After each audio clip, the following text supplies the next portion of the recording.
animal rights activist Gauri Maulekhi is also now joining us on the broadcast.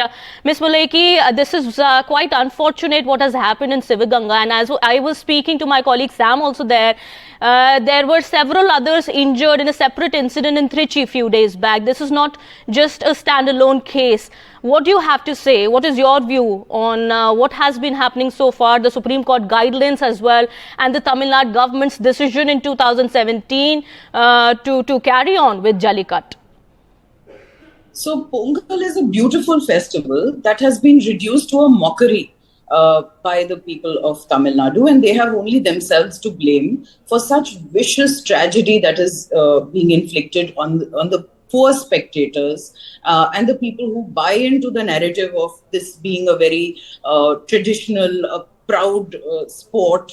It is neither a traditional nor is it a sport. The vicious violence that we are inflicting on the bulls is what is enraging them to actually attack people. There have been studies carried out to see why bulls even attack people. They only do that if they are provoked and goaded, through various means into such a frenzy. It's a prey animal. It will only have a fight or flight response. It's trying to run away from people.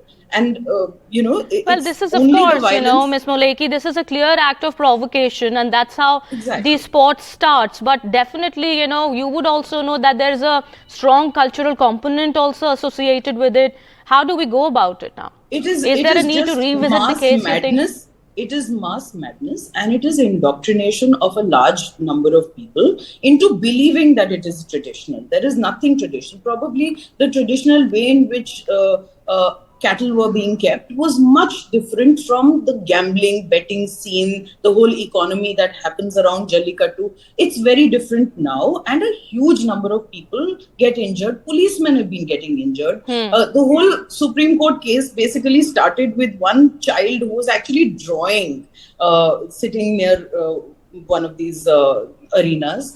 He got killed. His son, his father Nagaraja, is the one who went to Madurai High Court first. Now also Supreme Court unfortunately has not given any guidelines. They have just accepted whatever loosely drafted rules that Tamil Nadu government has made, and even all right, so you're saying that the matter needs to be revisited by the top court as well. Oh, absolutely. And animal rights, of course, as well as human safety matters too in this context. All right, thank you so much, Ms. Maulekhi. That much time we had for today. Thank you so much for joining us on the broadcast and sharing your inputs on that.